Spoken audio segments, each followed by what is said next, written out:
really compare the two physiques, Nick is obviously a lot bigger. Both of them bring tremendous conditioning to the stage. I don't think you can say one is more conditioned than the other.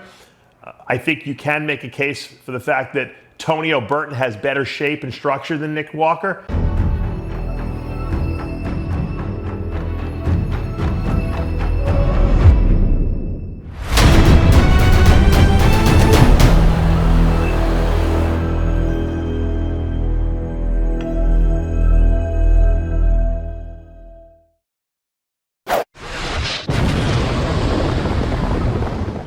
Dave Palumbo here with an RxMuscle rant. Today's topic, the upcoming New York Pro. What else?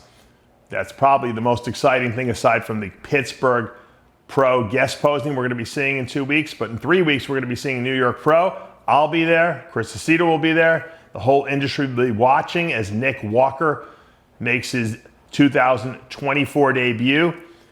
I think people are really excited to see Nick on a stage. Maybe no one's more excited than Nick himself, because remember, Nick had to miss the 2023 Olympia because of that hamstring pull.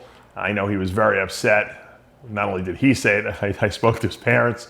And so this has got to be a real special show for him. He's bringing in a lot more size than we've seen over the last couple of years. He's made improvements every single year, which is a testament to how hard this guy works. He has absolutely got to be considered the favorite going into this event. I don't think anyone would deny that, but I don't think it's going to be such an easy walk through the park for Nick Walker. And we're going to lay out a couple of reasons why in a minute, but let's talk about Nick Walker for a minute and all the gifts that he's got. He put a really good picture up of himself from the 2021 New York Pro to the 2000, what he's preparing for, I guess, now.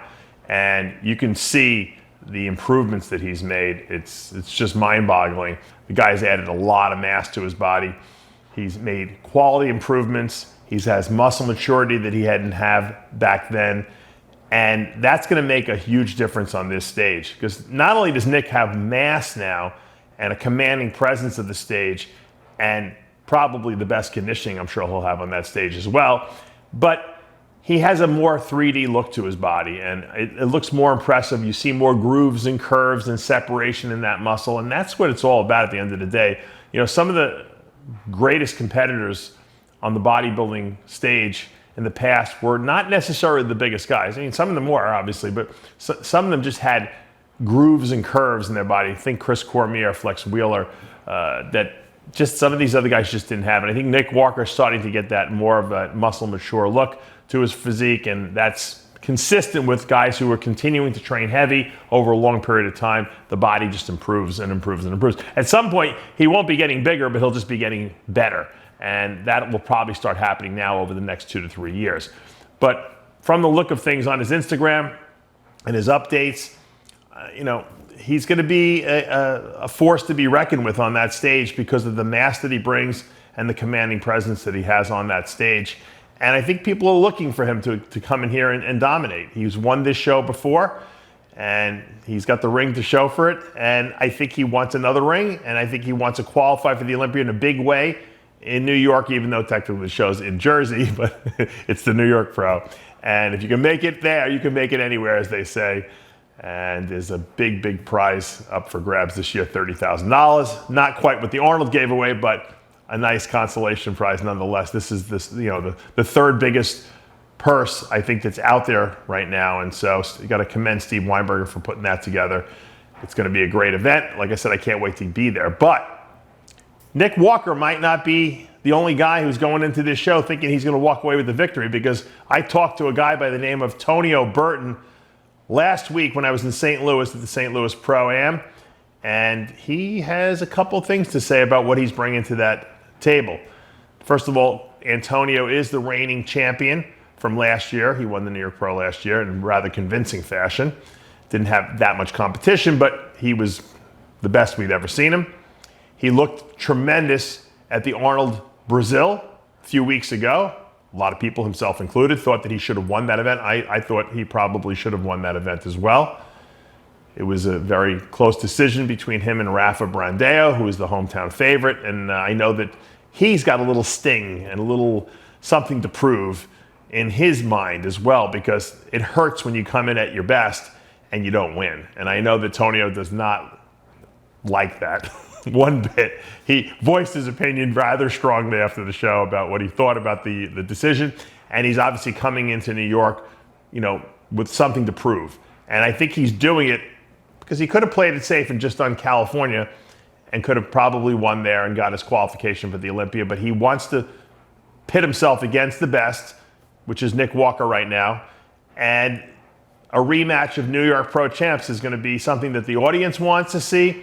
I know the fans want to see, and I think Tonio wants to see where he stacks up against Nick Walker. And if you really compare the two physiques, Nick is obviously a lot bigger. Both of them bring tremendous conditioning to the stage. I don't think you can say one is more conditioned than the other. I think you can make a case for the fact that Tonio Burton has better shape and structure than Nick Walker. He flows better. If you remember, harken back to the days when Dexter and Jay Cutler were battling it out, Jay seemed to come out on top more times than not, but Dexter did snag an Olympia away from Jay Cutler, because when the big guys are a little bit off, the guys with great shape and conditioning can come in and steal a show. And I think that this is a show that if Nick Walker is not 100% for, Tonio Burton at his best can come in here and win this show, and that would be probably the biggest upset we've seen in quite some time. So don't count him out. Like I said, I saw him up close in person last weekend, and I was super impressed. The guy's got 3D muscle. He's like a cross between Dexter Jackson and William Bonac.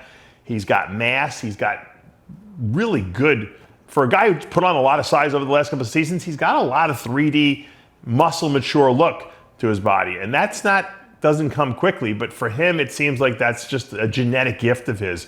Even when he was smaller, he had that really freaky looking 3D muscle, kind of a la Phil Heath.